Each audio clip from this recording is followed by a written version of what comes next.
la Mishnah nous a enseigné qu'on n'a pas le droit d'aborder des activités quelconques, des activités qui risquent de se prolonger ou qui risquent, le type il est pris par l'activité et en fin de compte le résultat s'il va louper mincha.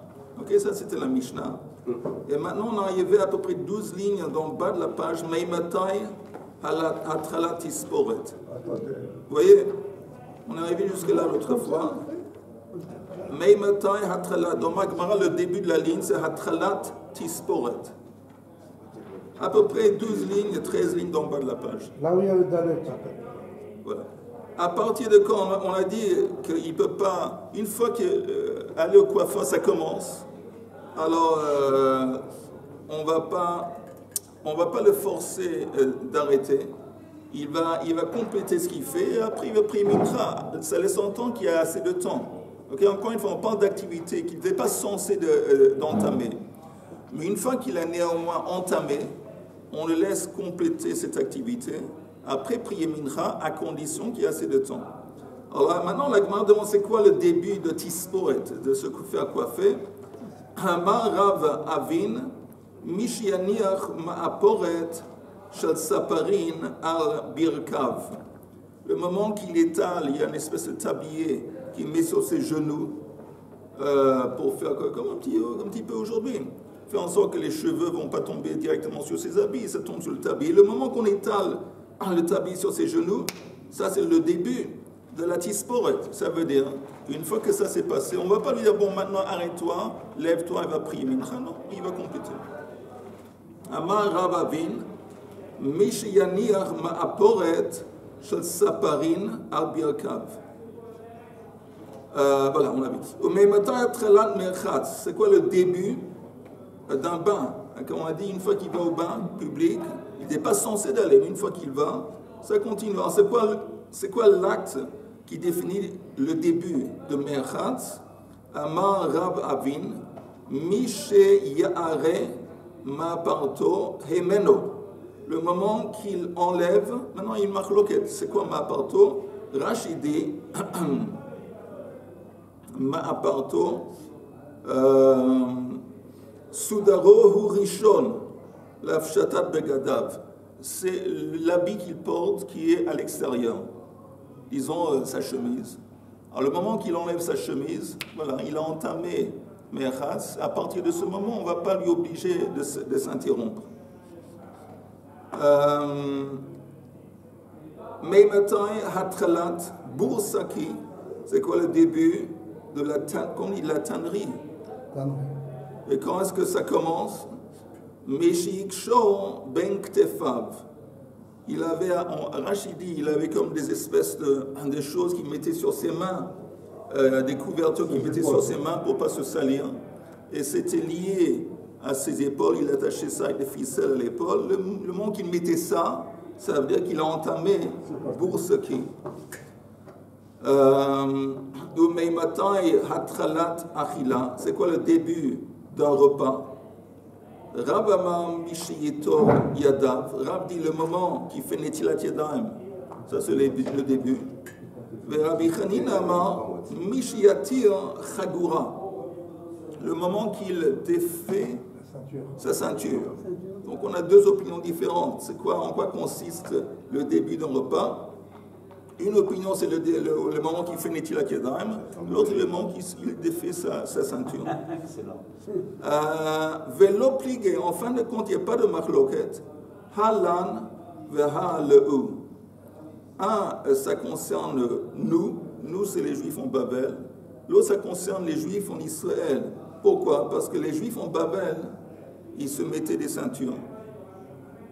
Et donc pour eux, le moment qu'avant ils se mettaient, parce que la ceinture était apparemment assez, comment on dit, serrée. Tandis que les Juifs en Israël, ils sont plus cool, décontractés. Ils n'ont pas de ceinture. Quand ils n'ont pas de ceinture, pour eux, la première étape, c'est Netilat Yadayim. Oui. En Babel, ils étaient un peu plus redondants. Ils étaient plus formels. Hein? Ils étaient plus formels, c'est pour ça qu'ils mettaient des ceintures. Ouais. En Israël, ils sont un peu comme aujourd'hui. Les gens, ils s'en foutent comment ils s'habillent. C'est pas comme la France ou l'Angleterre. Alors, ils n'avaient pas de ceinture. Alors, pour eux, le début du repas, c'est quand ils faisaient Netilat Yadayim. Ce qui paraît logique. Oui. Rabbi Chanina Amar, Mishi Yatir Chago. Ah, voilà, on l'a fait. Pardon. Amar Abaya Hane Chavrein Bavlai. Pour nos collègues en Bavel, le mandat Amar Tfilat Arvit Reshut, pour ceux qui disent que Arvit, c'est un reshut. Il y a une opinion dans Masechet Bachot qui dit que la prière de Arvit, c'est reshut. Ça veut dire que ce n'est pas une obligation. Pourquoi ce n'est pas une obligation? L'idée est, il y a deux idées à la base. On sait que chaque tfila correspond à une correspondance avec un korban, le korban atamid. Donc shacharit, ça correspond au korban atamid shel shachar. Mincha, ça correspond à korban atamid shel bein ha'arbaim. Maintenant, Arvit, ça correspond à quoi? Alors, ça correspond au morceau de korban atamid shel bein ha'arbaim qui vont continuer à brûler sur l'autel pendant la nuit. C'est en fin de compte, Arvit, c'est une continuation. Oui, en quelque sorte, un prolongement de Mincha. C'est intéressant. Pourquoi c'est intéressant en parenthèse? C'est le même korban. Mais il y a des morceaux du korban qui risquent d'être toujours en train de brûler sur l'autel pendant la nuit. Ça correspond à Arvit. Mais on voit pourquoi c'est intéressant. Parce que parmi c'est aussi les tfilot qui correspondent au Avot. Shacharit Avraham, Mincha Yitzhak et Arvit Yaakov. Maintenant, ça veut dire que c'est qui Yaakov? Yaakov, c'est le juif qui habite dans l'exil. Il représente le juif en exil. Et le juif en exil, comment il tient le coup? En s'attachant à la tradition spirituelle qu'il a reçue quand il était en Israël. Yaakov, encore une fois, le juif en exil, il arrive à survivre en s'appuyant sur ce qu'il a reçu auparavant. Il n'y a pas d'innovation avec Yaakov, parce qu'il n'est pas vraiment... Le juif en exil, il n'est pas en position d'innover, parce qu'il est en exil, il n'a pas la force spirituelle. Mais pour survivre, il s'attache à une prolongation. Ça, c'est un petit peu l'idée. Quoi que ce soit, il y a une autre explication pourquoi Arvit c'était reshut selon des opinions. Parce qu'on est censé d'avoir kavana quand on prie.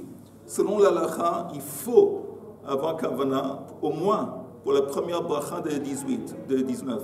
Voilà, il faut. Alors, ça veut dire quoi? Il faut que si quelqu'un était à côté de la plaque quand il a prié la première bracha, il s'est rendu compte qu'il est... Alors il reprend. C'est comme Kriyat Shema, dans le sens que Kriyat Shema, si on a dit Shema Yisrael Hashem Elokeinu Hashem Echad sans kavana, il faut reprendre, parce que ça c'est le minimum absolu nécessaire pour être quitte. Mais il faut kavana. Alors les gens à l'époque, quand ils travaillaient dans les champs, et c'était un travail manuel, et ils étaient épuisés, ils étaient fatigués.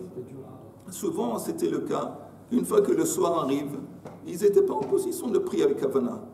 Dans les sages, ils ne voulaient pas que les gens vont simplement dire les mots. Ils disent, bon, vous êtes pas tour de tefila. Ça, c'est une autre explication pourquoi. Parce que pour prier, il faut kavana. Il y a même dans Masechet Bachot, il y a des histoires de quelqu'un qui vient d'un voyage, il retourne d'un voyage, il ne priait pas. Il ne priait pas parce qu'il était fatigué. C'est quoi? Il n'était pas capable d'avoir kavana. Aujourd'hui, on est fatigué tout le temps, toute la journée. Aujourd'hui, de nos jours, comme de toute façon de nos jours, on n'arrive pas à faire la kavana. La plupart, beaucoup de nous, il n'y a pas de kavana. Si c'est comme ça, quoi que ce soit, on est obligé de dire vite. Et à part ça, aujourd'hui, quand il y a moins de travail manuel et tout ça, on est plutôt en face de l'ordinateur et pas dans les champs. Alors, tout le monde doit faire un vide, ça c'est la halakha. Mais à l'époque, il y avait tout de même une opinion importante qui disait que c'était reshut. Je croyais que c'était l'heure où le Kohen rentre chez lui pour manger la trouma, le korban le soir. Non. La trouma. D'abord. La trouma, ou je sais Non. pas. Non, un Kohen, là c'est différent. Tu parles au début de Masechet Bachot, un Kohen qui est impur. Seulement un Kohen qui est impur et qui est allé au mikveh, il peut seulement manger la trouma avec la tombée de la nuit. Ah, d'accord. Mais un Kohen tout court qui n'est pas impur, il mange quand il veut. Ok, alors la demande dit, ou plutôt Abba dit Hane Chavrein Bavlai, le man de Amad Filat Arvid Reshut. Pour ceux qui disent que Arvid c'est Reshut, Kevan de Charale Himiane Une fois on parle ici du soir, le repas du soir. Alors, une fois qu'il a ouvert, défait un petit peu sa ceinture, on ne va pas l'obliger à s'interrompre, on va le laisser manger. Parce que de toute façon, dans le pire des cas, il va oublier de dire arvit, c'est autre chose. Ou le mandama chova, mais selon ceux qui disent que arvit, ce n'est pas un reshoot, ce n'est pas un truc volontaire, ce n'est pas du volontaire, c'est une obligation. On va lui obliger, même après qu'il a défait sa ceinture, on va lui obliger de s'interrompre, de se lever, de prier d'abord Mariv avant d'avoir le repas, avant de manger son repas. Ok, c'est une différence entre ceux qui conçoivent qu'Arvit c'est reshoot. Alors une fois qu'il s'est mis à table, on le laisse finir son repas, tandis que ceux qui disent que c'est Chova Arvit, même une fois qu'il a entamé son repas, on dit on va l'interrompre, il dit non, lève-toi, on va prier Arvit, après tu continues avec ton repas. Alors la Gemara demande une question. Veha filat mincha de alma chovai. Mais attends une seconde. On a vu dans notre Mishnah, en ce qui concerne la tfila de mincha, que selon tout le monde, tfila de mincha c'est une obligation, selon tout le monde. Et néanmoins, vetnan im hitrilu ein mafsikin. C'est écrit que selon mincha, une fois qu'il a commencé son repas, on ne va pas l'interrompre, on ne va pas l'obliger à s'interrompre pour prier mincha. Alors c'est bizarre. Pourquoi vis-à-vis de Arvit, qu'il y a une machloket, si c'est chova ou reshut, là tu vas le forcer à s'interrompre pour prier Arvit, après il reprend son repas. Tandis que mincha, tout le monde est d'accord que c'est chova, et là, si une fois qu'il entame le repas, on lui laisse compléter le repas. C'est bizarre.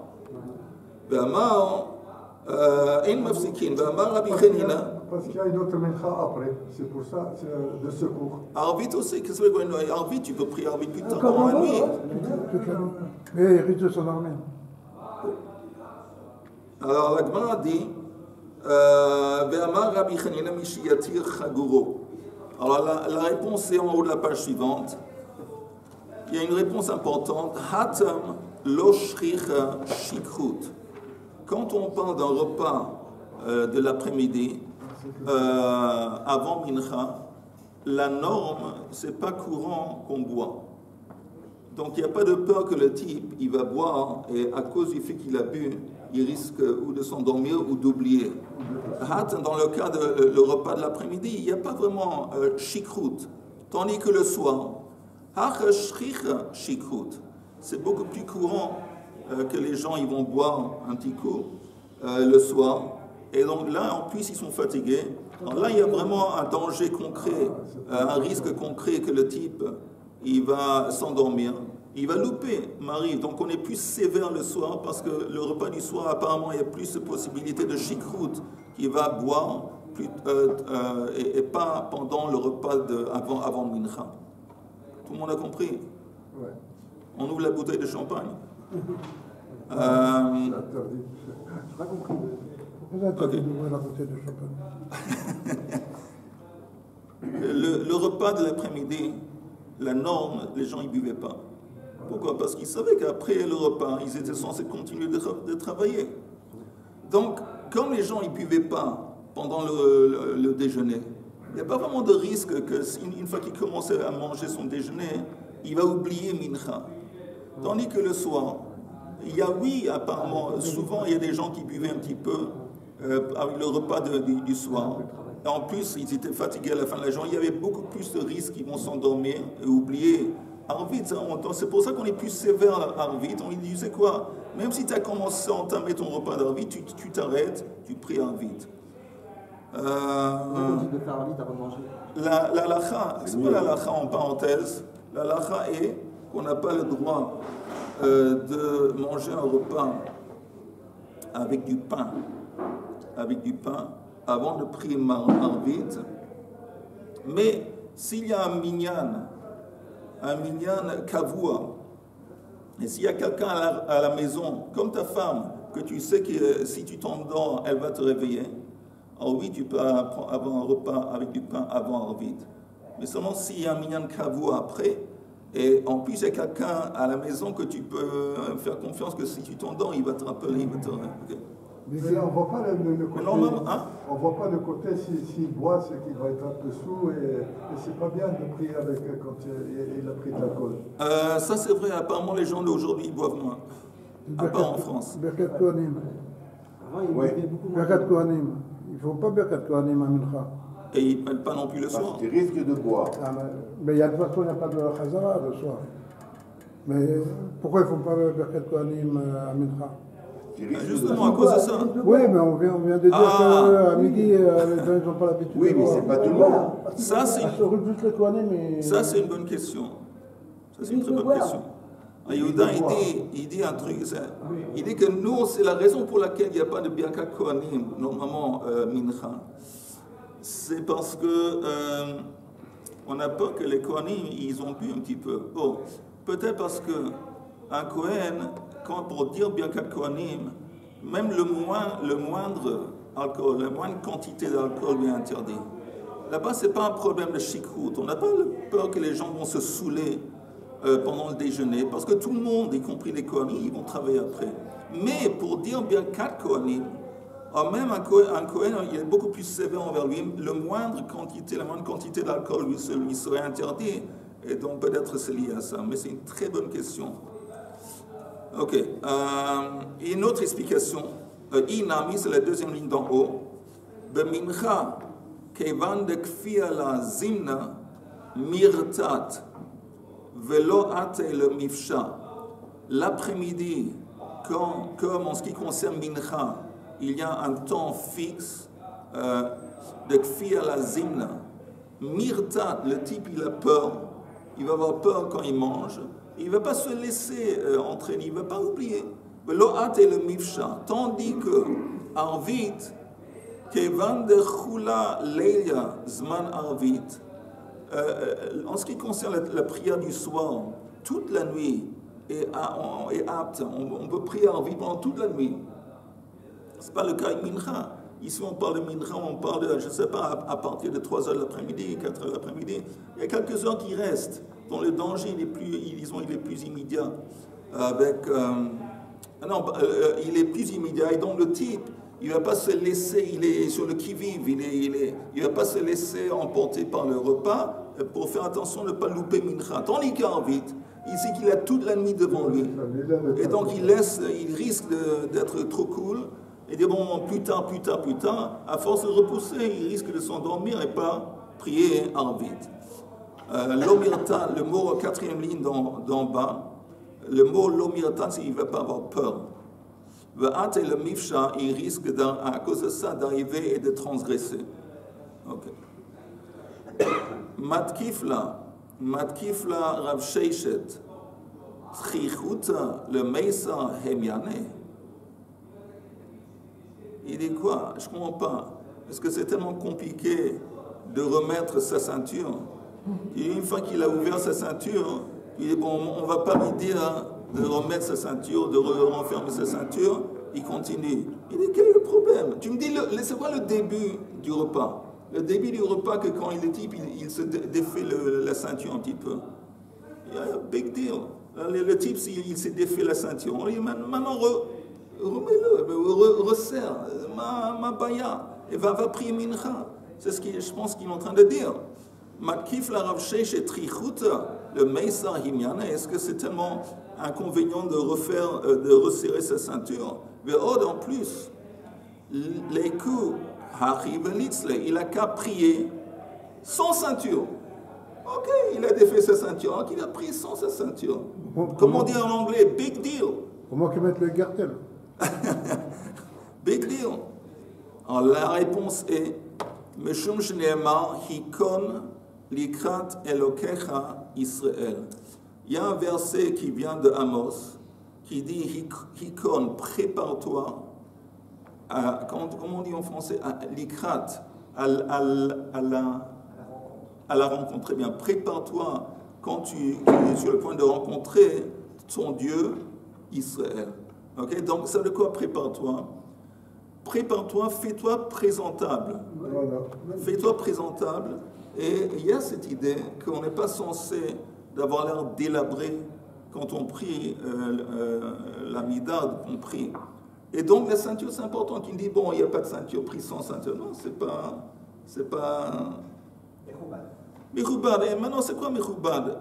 C'est pas... Il faut juste se demander, est-ce que la façon que je suis habillé maintenant, est-ce que je serai prêt à avoir un tête-à-tête avec le président de la République? Et la réponse est non, je ne suis pas prêt à maintenant, la façon que j'ai l'air d'avoir un tête-à-tête avec le président de la République. Alors pourquoi tu es prêt à avoir un tête-à-tête avec le roi de l'univers, Kadosh Baruch Hu? Ça va, comme de la façon que tu es habillé. C'est pour ça que c'est important, cette idée d'être... Il ne faut pas être, encore une fois, c'est pas juste être présentable, c'est tout. Je veux dire en parenthèse, un truc personnel, mais encore une fois, ça dépend un petit peu de l'individu. Moi, personnellement, je suis très, comment on dit, sensible à la chaleur. Ça m'agace quand je suis chaud.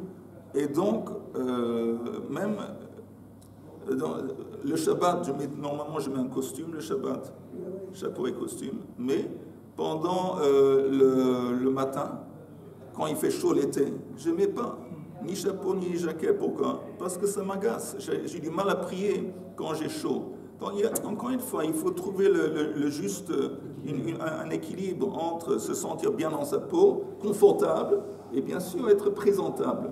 Quoi que ce soit, si quelqu'un est sale, si un habit qui est déchiré, ou c'est un truc, les gens qui arrivent quelquefois, ils prient avec des shorts, tout ça, c'est pas bien. C'est mieux de pas prier dans les shorts parce que c'est pas présentable. Un petit pain de ces shorts, encore une fois, tu vas te présenter comme ça devant le président de la République? Non. Alors pourquoi devant un Kadosh Baruch Hu? Ok. Les chaussettes, c'est dans le sens. Le fait de ne pas avoir les pieds nus, c'est un autre signal de la poussière, de... Non, on devait terminer. Non, par exemple, s'il a des sandales, il n'y a pas de problème. S'il a des sandales, et aujourd'hui c'est courant d'avoir des sandales, il n'a pas besoin de mettre des chaussettes. En tout cas, c'est pas souple, justement, c'est pour ça qu'il y a des gens qui mettent une veste et un chapeau pour la Mida, oui. Et pour le Birkat Amazon aussi. Oui, oui, exactement. Pour ça. Oui. Ok. À cause de ce verset. Et regardez juste la deuxième ligne d'en haut, dans le Rashi. Hikon likrat elokecha. Rashi dit hitnae le fenav. Hitnae, c'est le fais-toi beau devant lui. Ok. Alors je retourne à la Gemara. Rava bar Rav Huna, Ramei Puzmakei, le Matzle. Alors l'habitude de Rava bar Rav Huna avant de prier, c'était de mettre des gants. Des gants, on dit? Ah non, pas des gants, je m'excuse.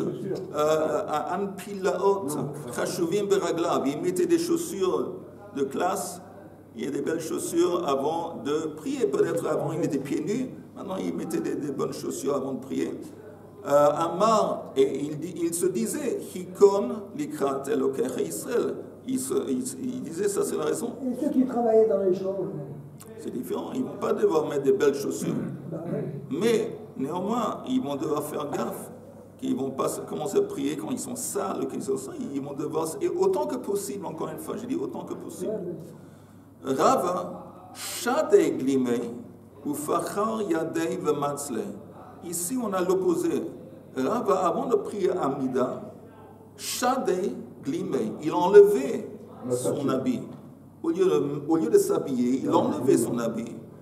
Ou fachar yadei, il se tenait comme ça. Et il priait. Alors pourquoi? Amar que Avda Kamei Mare.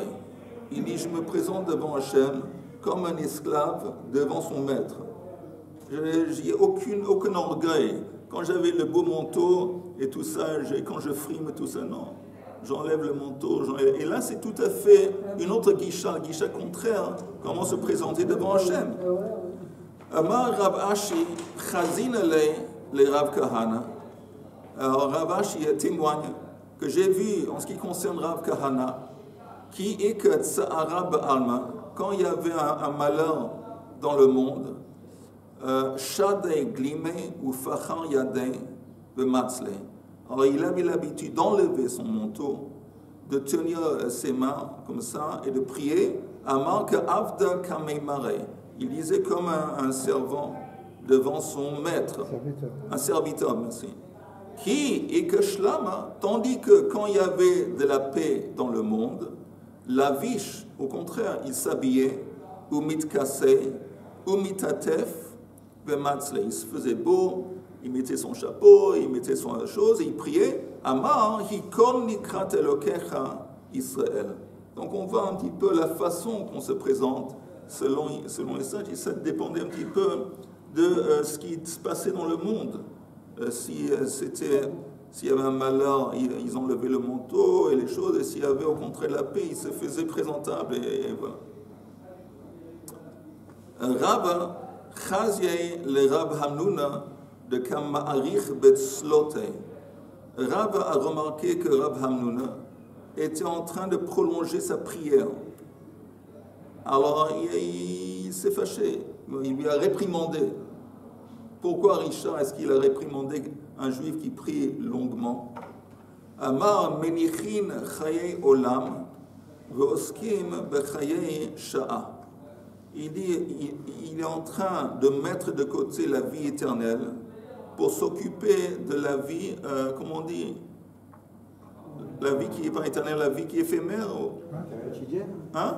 Oui, éphémère. Transitoire ou éphémère. Ça veut dire quoi? Qu'est-ce qu'il veut dire par ça? Il pourrait étudier pendant ce temps. Oui, parce que quand on étudie la Torah, on est lié à quelque chose, à la Torah Hashem, quelque chose qui est lié à l'éternité. Tandis que quand nous on prie, la majorité des brachot, la grande majorité des brachot en Amida, c'est des demandes. On demande à Kadosh Baruch Hu, aide-moi avec Parnassa, avec santé, avec ça, avec ci. C'est des demandes qui concernent notre vie ici dans ce monde. Donc de ce point de vue, il dit, bon, prie, bien sûr, prie. Mais quand tu pries trop, ça dépend de l'étude de la Torah, et ça, c'est pas bien. En général, dans les yeshivot, ils prient assez rapidement. Ça dépend de la yeshiva. Ouais. Et déjà, Boaz, il était pour qu'on prie pas très longtemps. Il écrit qu'il est Ouamar le Kotzrim, Hashem Imachem. Ça veut dire que les gens qui Au contraire, non, Boaz, il avait établi une règle que quand les gens ils se saluent B'Shem Hashem. Mais ce n'est pas lié à la prière. Que quand les gens ils se saluent, parce qu'il y avait une tendance C'est un vort. Ah, un vort. Amar le Kotzrim, ça veut dire qu'ils ont raison, ceux qui font. Les Kotzrim. Ils vont dire Kotzrim. Il a fait manière. C'est une chose qui me perturbe. Qui te perturbe, Chas Shalom. Non, mais vous allez certainement m'aider donc à résoudre cette difficulté. On a dit, je ne sais pas si c'est Rabbi Yochanan, je ne suis pas sûr, qui a dit qu'il faut s'arrêter pour le schéma. Alors, non, il faut préciser. Jusqu'ici, on est en train de parler de l'Amida. Amida, la prière. Non, il y a deux choses différentes. Je vais dire pourquoi. Parce que Kriyat Shema, c'est plus important. Pourquoi c'est plus important? Parce que c'est Midoraita. C'est Midoraita. Encore une fois, pourquoi Kriyat Shema? Pourquoi Midoraita? C'est Kriyat Shema et la Tfila. Il y a une obligation de la Torah de prier, mais pas de prier les trois prières fixes le matin, l'après-midi, le soir. Il y a une obligation Midoraita de prier, mais on est quitte de cette obligation si on prie une fois par jour. On a fait la mitzvah de prier. Avodah Shebelev, Maza Avodah Shebelev, Tfila. Mais encore une fois, Shacharit, Mincha, c'est des Rabbanan. Je veux dire, la prière, ça commence par le schéma. Je veux dire que la mida suit, c'est évident. Tu veux dire que c'est. Mais il y a tout de même, tu as raison ce que tu dis, mais c'est tout de même, il y a une distinction importante. Kriyat Shema, même si tu dis, même ceux qui disaient que Arvit c'est Reshut, ça ne comprend pas Kriyat Shema.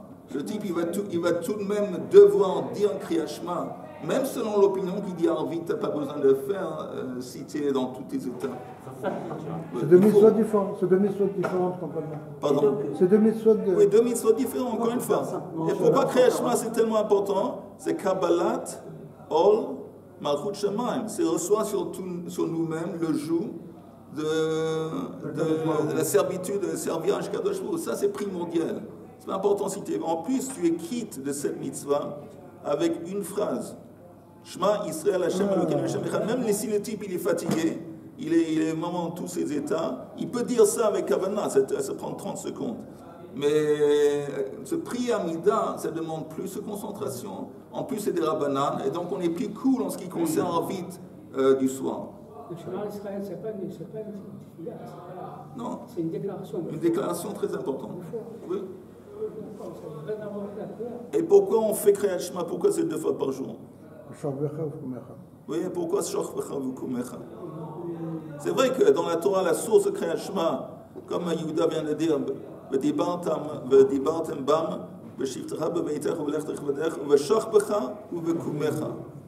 vas en parler quand tu montes, quand tu te lèves et quand tu t'allonges.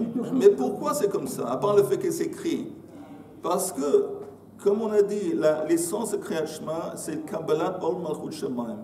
Et ça, un juif, il doit savoir que c'est primordial de le faire aussi bien le jour que la nuit.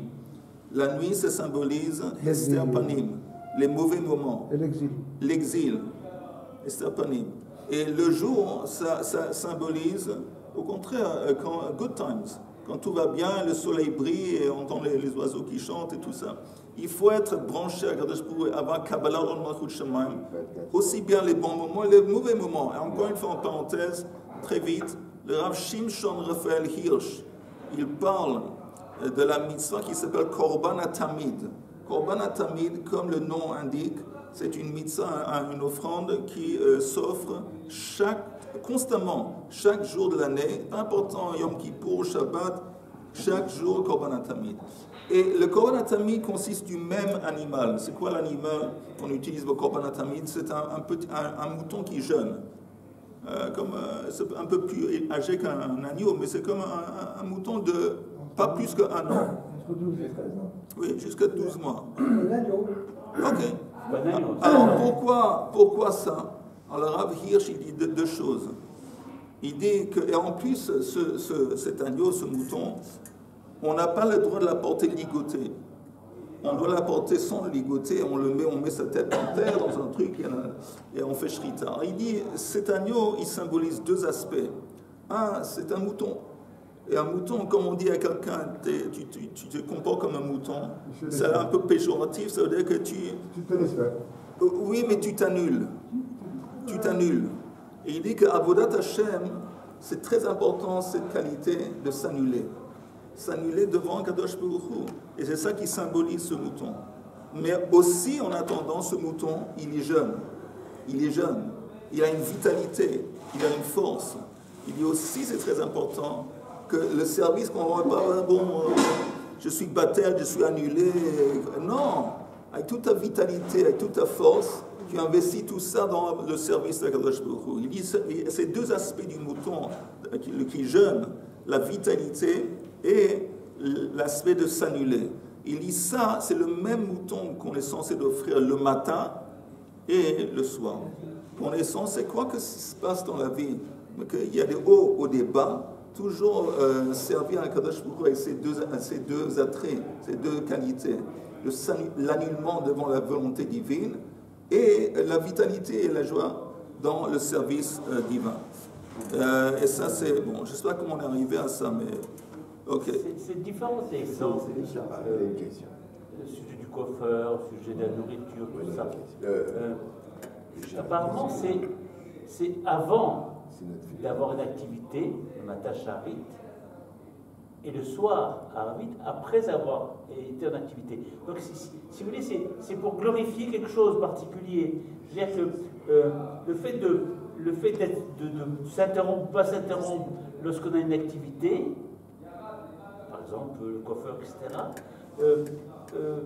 le fait de s'interrompre, c'est peut-être empêcher le travail. Il y a une sorte de valorisation.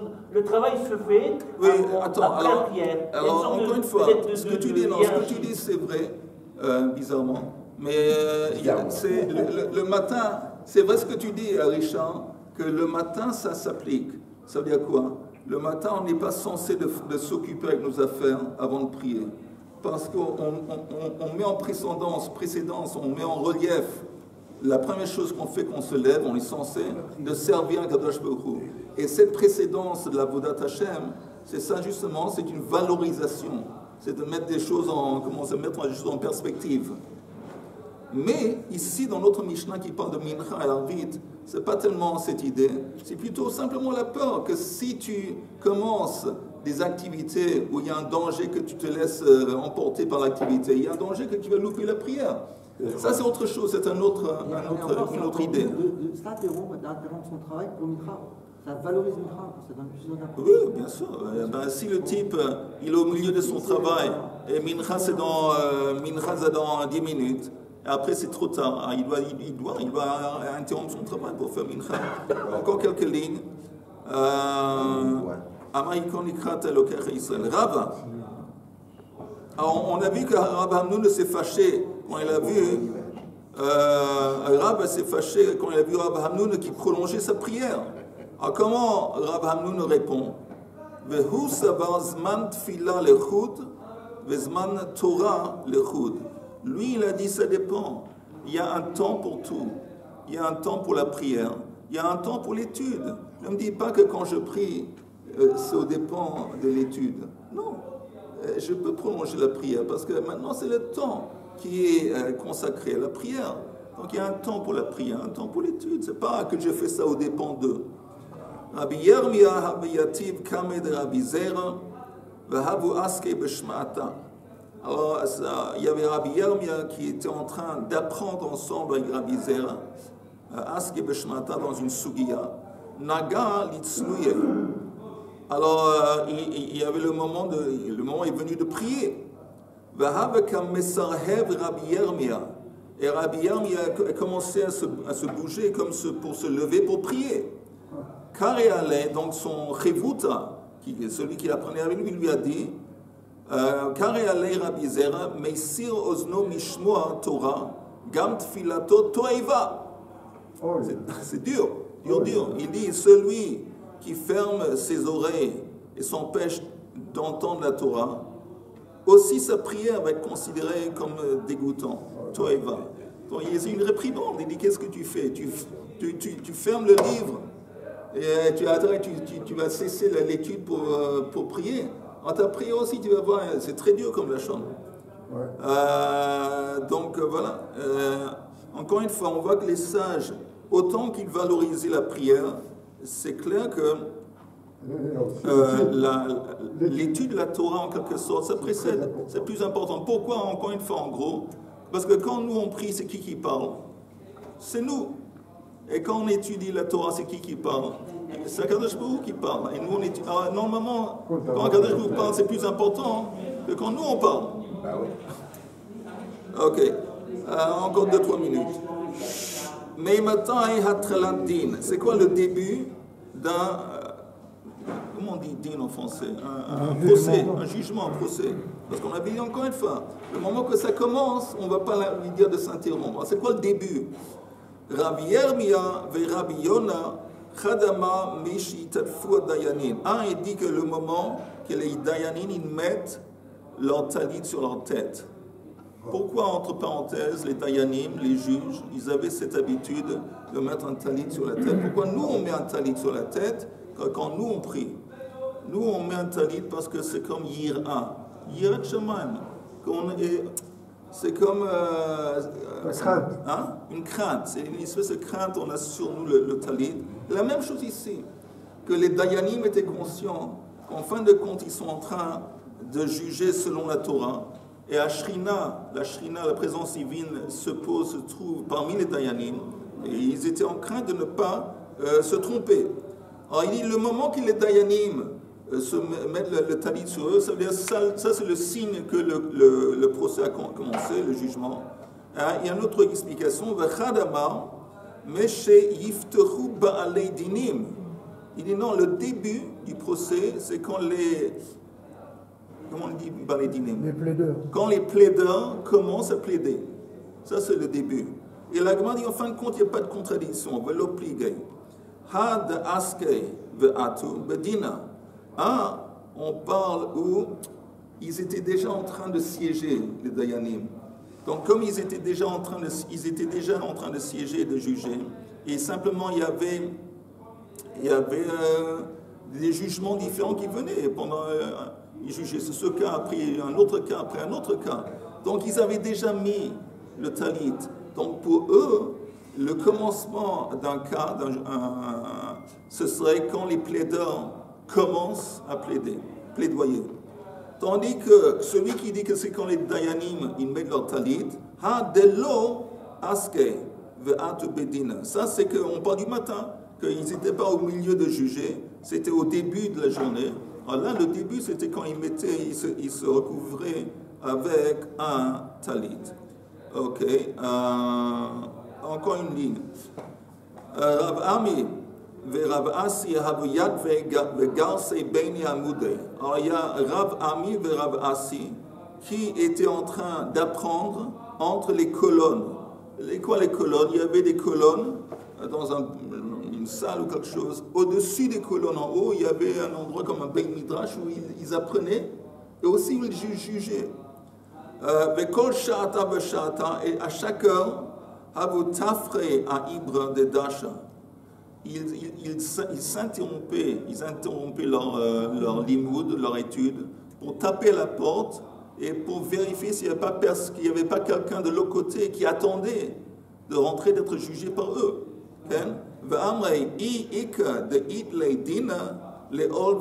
S'il y a quelqu'un qui a besoin d'être jugé, qui rentre. Donc on voit encore une fois, et encore une ligne. Oh non. On est arrivé à Rav Chisda.